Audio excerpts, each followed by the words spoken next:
Hey guys, tonight we're diving into a world where the sun sets and darkness swallows everything. Picture this. You're crouched in a Neolithic cave, the air thick with the scent of damp stone and earth.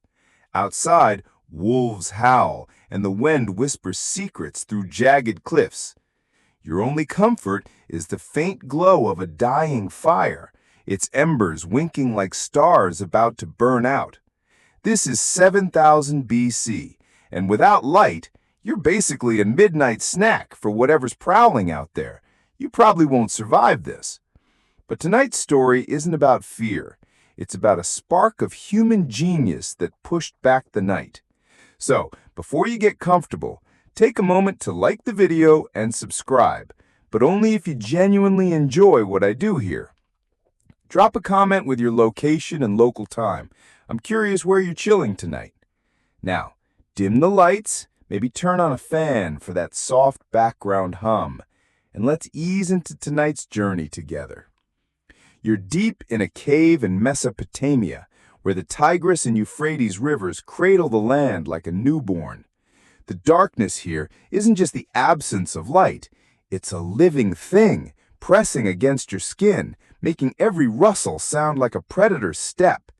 You squint, trying to make out shapes, but the world beyond the fire's glow is a void. Families huddle close, their faces half lit, eyes wide with stories of spirits lurking in the shadows. Back then, fire was your only ally against the night, but it's a needy friend, always hungry for wood, spitting smoke that stings your eyes. You've seen people try to carry burning sticks to light their way, only to end up with singed fingers and a face full of ash. Honestly, it's a lousy deal. But here's where things get interesting. Historians know that around 7000 BC, during the Neolithic period, humans started settling down, building homes and taming animals. This wasn't just about planting crops, it was about mastering their world, including the night. One quirky tidbit? Some think early humans used hollowed-out stones filled with animal fat and reeds as crude lamps before oil lamps came along. Imagine the smell, like a prehistoric burger joint gone wrong. Historians still argue whether these fat lamps were common or just a desperate experiment, but they set the stage for something bigger. You notice the cave's walls, etched with crude drawings of deer and hunters flickering in the firelight. It's not just art. It's a plea for control over a wild world. You hear a soft clinking nearby. A woman, her hands dusted with clay, shapes a bowl by the fire. She's not just making cookware. She's about to change the game. Her fingers press into the wet earth, smoothing edges, her brow furrowed like she's wrestling with a big idea. You lean closer, the fire's warmth kissing your face, and wonder what she's up to. This isn't just pottery. It's the seed of something that'll light up the night. The cave feels alive now, buzzing with quiet purpose. Kids giggle, poking sticks into the dirt, while elders murmur about the harvest. You catch a whiff of olives crushed earlier, their oil glistening in a shallow pit. It's a staple here, used for cooking, soothing skin, even trading with neighbors. You smirk, thinking how modern folks slather olive oil on avocado toast, clueless about its ancient roots. But this woman, this potter, she's staring at that oil like it's more than dinner. Her hands pause, and you swear you see a spark in her eyes, not from the fire, but from a thought taking shape. She grabs a strip of cloth, maybe from an old tunic, and twists it tight. You're hooked, watching her fiddle with the bowl, the cloth, the oil, like she's solving a puzzle no one else sees. This moment feels huge, like you're eavesdropping on history's first draft. The cave's darkness still looms, but it's not as heavy now. You shift, your back aching from the stone floor, and realize you're rooting for her. Will she figure it out? Will this bowl become more than a bowl? You glance at the fire, its flames dancing like they're cheering her on.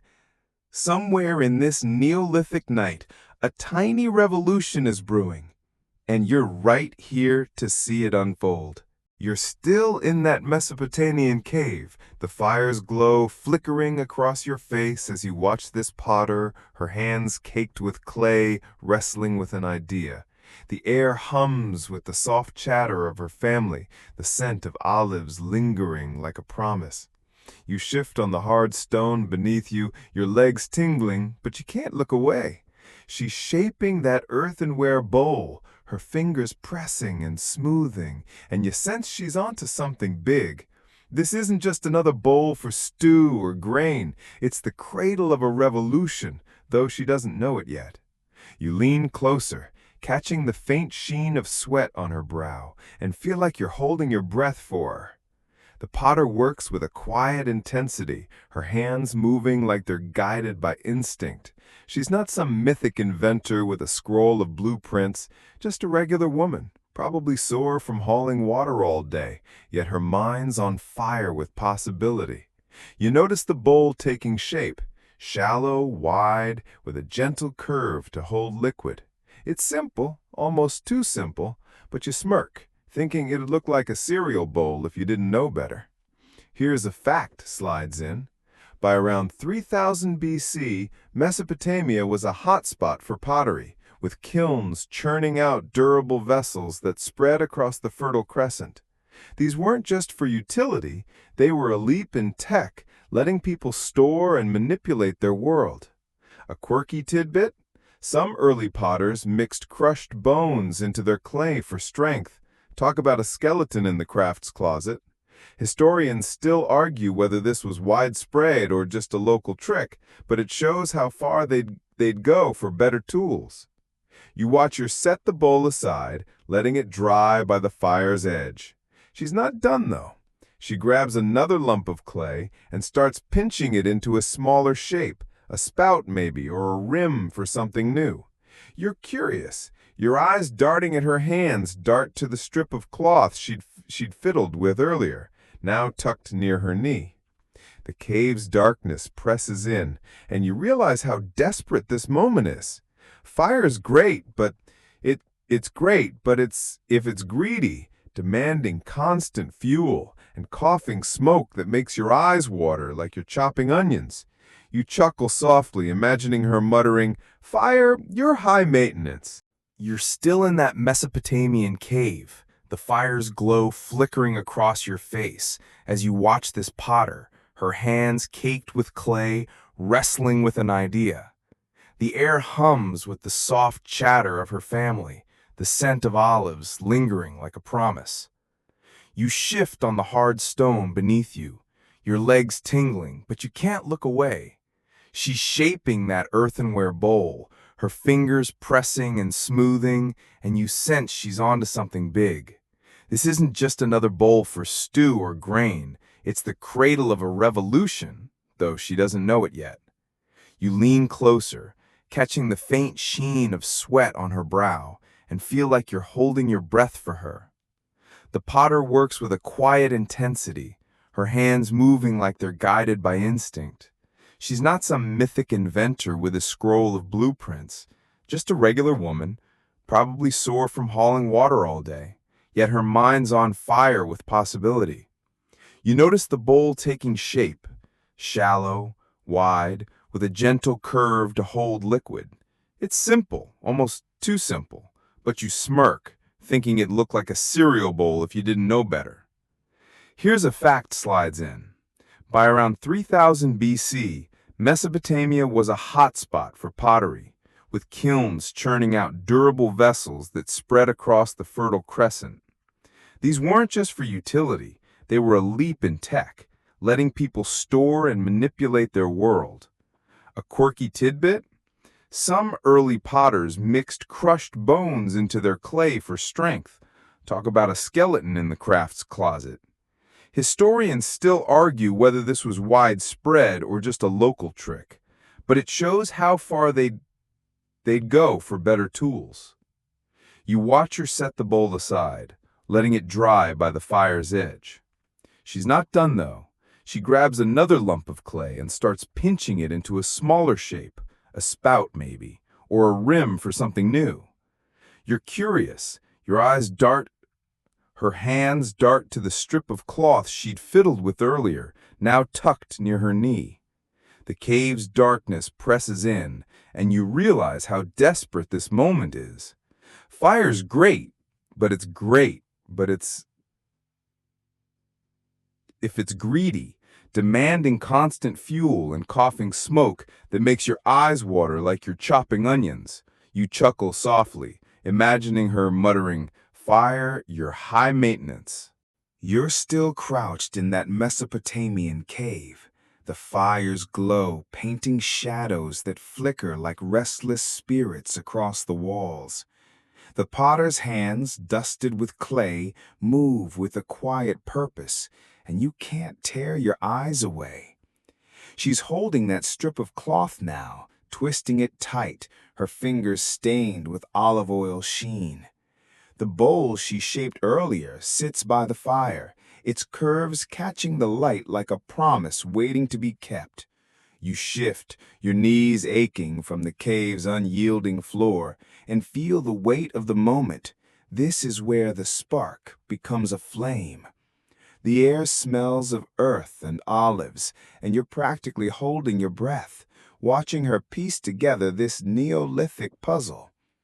She dips the cloth into the oil pit again, letting it drink until it's heavy and slick. You notice her pause, her eyes narrowing as she studies the bowl, then the cloth, then the fire. It's like she's connecting dots no one else sees, and you're right there cheering her on in your head. Here's a fact. Oil lamps, as we know them, started showing up around 3000 BC in Mesopotamia, with simple clay vessels and wicks made from plant fibers or cloth. These weren't just tools, they were a game changer, letting people work, eat, and live after dusk. A quirky tidbit? Some early wicks were made from twisted papyrus or even dried grasses. Imagine the trial and error, like trying to light a campfire with soggy weeds. Historians still argue whether the first lamps were accidental discoveries or deliberate inventions, but moments like this make you lean toward genius. You watch her tuck the cloth into the bowl's rim, one end dangling into the shallow pool of oil she's poured inside. It's a clumsy setup, and you smirk, thinking it looks like a kid's science project gone rogue. But she's not joking around.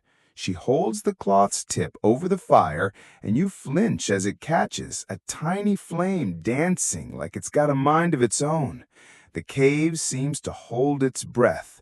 Her family, the kids, even the elders stop their chatter, eyes wide.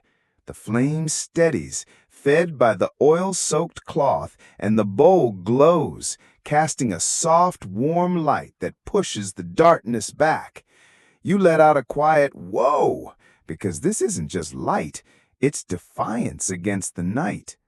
The potter's face lights up too, not just from the flame, but from the realization she's done it. You can almost hear her thoughts. Take that, darkness. You chuckle, imagining her high-fiving the cave wall, though she's too focused for that. She adjusts the wick, her fingers careful not to snuff the flame, and the light grows steadier, painting the cave in gold. You glance at the kids nearby, their faces now fully lit, mouths open like they're seeing magic. It's not magic, though, just oil, clay, and a stubborn idea. You think of modern light bulbs, how you flick a switch without a second thought, and grin at how this little bowl makes your LED lamp look like a lazy cousin. The light reveals more of the cave now, cracks in the stone, a pile of olive pits in the corner, a forgotten flint knife. You feel the warmth on your skin, a gentle heat that's kinder than the fire's smoky bite. The potter's still tweaking, tilting the bowl to keep the oil feeding the wick. You notice her family creeping closer, their skepticism melting into awe. One kid reaches out, then yanks his hand back, probably remembering a burnt finger from a fire stick. You laugh under your breath. Kids always learning the hard way. This lamp, though, it's different. It's not just a tool. It's a new way to live, a way to steal hours from the night. You settle back, the cave's chills seeping through your tunic, but you don't care. The lamp's glow feels like a secret shared just with you. The potter's not done experimenting. She's eyeing another strip of cloth, maybe thinking how to make the flame last longer. You're hooked, wondering what she'll try next, how this tiny life will change everything. The fire still crackles nearby, but it's no longer the star of the show.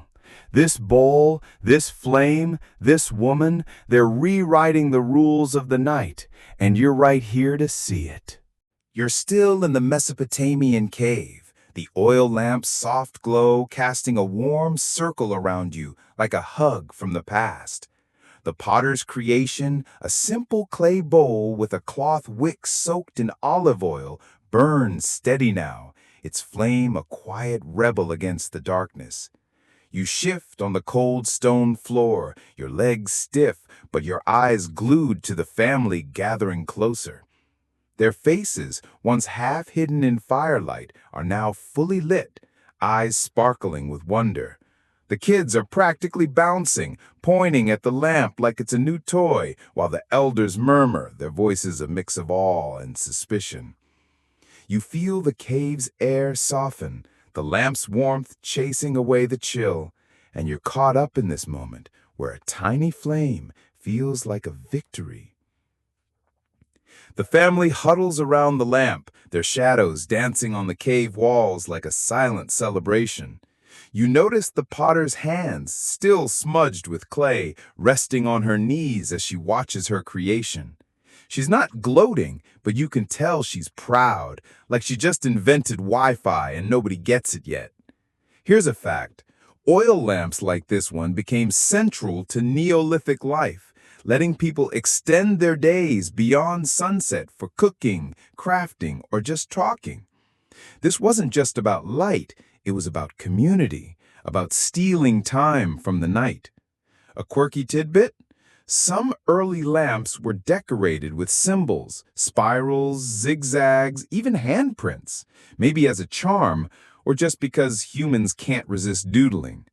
Historians still argue whether these markings were spiritual or just ancient graffiti, but they show how personal these lamps became.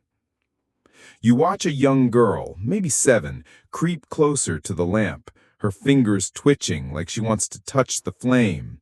Her mother pulls her back, muttering something sharp, and you chuckle. Some things never change, like moms saving kids from bad ideas. The lamp's light reveals more now, a pile of woven baskets, a stack of dried herbs, a kid's clumsy clay figure that looks like a lumpy cow. You smirk, thinking how this cave's starting to feel like a home, not just a shelter. The lamp's glow makes it cozy, turning strangers into a family sharing stories, laughter, and maybe a few bad jokes. You imagine one elder saying, "Back in my day, we just yelled at the dark," and the kids giggling. The potter adjusts the wick again, coaxing a brighter flame, and you're struck by how delicate this setup is. One wrong move, and the oil could spill, or the wick could drown. You think of modern candles, how they're basically pampered versions of this lamp, and grin at the thought of this family judging your overpriced lavender-scented nonsense. The light's steady now, painting everyone's faces in gold, and you feel a pang of connection. They're not so different from you, huddled together, finding comfort in light, sharing a moment that feels bigger than the cave. You notice the family starting to relax, their voices softening as they settle around the lamp. One man, maybe the potter's brother, starts telling a story about a hunt, his hands waving to mimic a deer's leap. The kids lean in, their eyes wide, and you're right there with them, caught up in the tale. The lamp's light makes it possible, this gathering, this storytelling, this sense of togetherness. You glance at the cave's entrance where the night still lurks, but it feels less threatening now, like the lamp's drawn a line the darkness can't cross. You laugh softly, thinking how this little flame's got more swagger than a modern spotlight. The potter's watching her lamp like a parent, ready to tweak it if the flame falters. You admire her patience, her stubborn drive to make this work. The family's chatter grows warmer, their laughter louder, and you realize this lamp isn't just about light, it's about time. Time to talk, to dream, to be human after the sun's gone. You settle back, the cave stone biting into your back, but you don't care.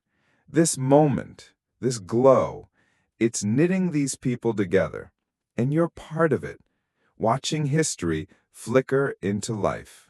You're still nestled in that Mesopotamian cave, the oil lamp's golden glow wrapping the family in a cozy embrace.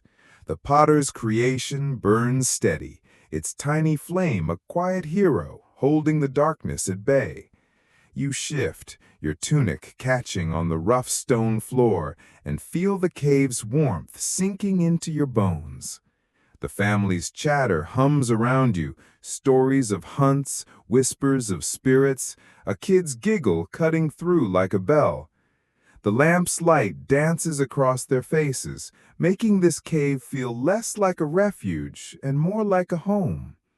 You're caught up in it, the way this simple clay bowl has turned night into something softer, something shared. Beyond the cave, the world's changing. You picture other settlements along the Tigris and Euphrates, where people are starting to figure out this lamp thing too. Here's a fact. By 3000 BC, oil lamps spread across Mesopotamia and beyond, from Egypt to the Indus Valley, each culture tweaking the design, some with spouts, others with handles. These weren't just tools, they were cultural glue, lighting up rituals, markets, and late-night chats. A quirky tidbit? Some Mesopotamian lamps were shaped like animals, turtles, fish, even birds, maybe to honor gods or just to flex some artistic flair. Historians still argue whether these designs were symbolic or just someone showing off, but they prove lamps were more than utility. They were art. You watch the family now, their silhouettes sharp against the cave walls. The potter's brother is still spinning his hunting tale, but the lamp's stealing the show. A woman, maybe an aunt, starts weaving a basket by its light, her fingers nimble in the glow. You smirk, thinking how this beats squinting in the dark, like trying to thread a needle during a power outage. The lamp's light lets her work, lets the kids draw in the dirt with sticks, lets the elders rest their eyes instead of straining against the fire's smoke. You remember that crocodile dung sunscreen vibe from earlier? Ancient people were wild with their fixes, but this lamp feels like a stroke of genius. The potter's tweaking her lamp again, nudging the wick to keep the flame bright. You notice her family watching, not just with awe, but with ideas. One man points at the bowl, muttering about making it deeper, and you grin. Here's the Neolithic R&D team at work. You imagine them passing this trick to neighbors, who pass it to traders, who carry it across rivers and deserts. The lamp's not just a thing, it's a spark that'll ripple through time. You laugh softly, picturing a modern hipster buying a vintage oil lamp for their yoga studio, clueless about the potter's hustle in this cave. The kids are bolder now, scooting closer to the lamp, their fingers itching to touch it. The potter snaps something sharp and you chuckle. Moms haven't changed in 9,000 years. The light reveals more of the cave's life, a pile of olive pits, a worn grinding stone, a kid's clay cow that's honestly more blob than bovine. The lamp's glow makes these details vivid, turning the ordinary into something sacred. You feel a pang, thinking how you take light for granted. Flick a switch, done. But here, every flicker is a triumph, every moment of brightness a gift. You lean back, the cave's chill nibbling at your shoulders, but the lamp's warmth keeps you grounded. The family's voices blend into a soft hum, like a lullaby from the past. You catch the potter's eye, and for a second, you swear she's looking right at you, like she knows this lamp's gonna outlive her, her kids, her world. It's spreading already. You can feel it through villages, across cultures, lighting up nights from here to forever. You settle in, the glow wrapping you like a blanket, and wonder how far this little flame will travel. You're still tucked into that Mesopotamian cave, the oil lamp's gentle glow weaving a spell over the family, their faces soft in its golden light. The potter's creation, a clay bowl with a wick sipping olive oil, burns quietly, a steady defiance against the night outside. You shift, your back stiff from the cave stone, but you're too enchanted to care. The family's voices rise and fall, a mix of laughter and stories, the lamp turning their gathering into something intimate, almost timeless. You feel like you're part of it, watching this tiny flame carry the weight of human hope across centuries. The lamp's influence is already rippling beyond this cave. You picture traders carrying the idea along dusty paths, their donkeys laden with clay pots and stories of light that doesn't choke on smoke. Here's a fact. Oil lamps became a hallmark of ancient civilizations, lasting from the Neolithic period to the 19th century, when electric lights finally dimmed their reign. They lit up everything: Greek symposiums, Roman temples, medieval huts, proving humans were obsessed with conquering the dark. A quirky tidbit? Some ancient cultures used fish oil or sesame oil instead, giving their lamps a distinct, fishy vibe. Imagine your living room smelling like a dockside market. Historians still argue whether oil lamps evolved independently in places like China or were spread by trade, but their global reach shows how one spark can light up the world. You watch the family now, their silhouettes swaying in the lamp's glow. The potter's sister is teaching a kid to grind olives, their hands slick and shiny, while an elder carves a stick, his face relaxed in the light's kindness. You smirk, thinking how this lamp's already a multitasking champ, lighting up work, play, and dreams. Remember that lumpy clay cow the kid made? It's still there, half forgotten in the corner, but the lamp's glow makes it look almost charming, like a Neolithic art project. You laugh softly, picturing a modern kid proudly showing off a macaroni sculpture. Some things never change. The lamp's light feels like a bridge, connecting this cave to countless others. You imagine Egyptian priests tending lamps in tombs, their flames guiding souls, or Indus Valley potters shaping lamps with intricate spouts. Each culture added its own twist, handles, patterns, even lamps shaped like gods. You grin, thinking how your fancy desk lamps got nothing on these ancient innovators. The potter's family is brainstorming too. One man suggests stacking clay rings to raise the lamp, and you nod, impressed by their DIY spirit. This isn't just a tool. It's a legacy, passed from hand to hand, flame to flame. The kids are sprawled out now, their eyelids heavy as the lamp's warmth lulls them. The potter adjusts the wick, her fingers careful, and you admire her quiet pride. She's not just lighting a cave, she's lighting a path forward. You feel the night outside, its weight less oppressive now, like the lamps drawn a curtain against fear. You chuckle, imagining a modern power outage sending you scrambling for candles, while this family's got their act together with a bowl and some oil. The lamp's glow reveals more: olive pits, a woven mat, a flint knife glinting like it's winking at you. It's a snapshot of life, made vivid by this little flame. As the family's voices soften now, you lean back, the cave's chill fading in the lamp's embrace. The light feels eternal, like it's carrying you through time from this cave to cities yet unbuilt. You're ready to drift, to follow the flame's journey, but the potter's eyes catch yours again, fierce and knowing. She's lit something bigger than she can imagine, and you're here to see it burn on.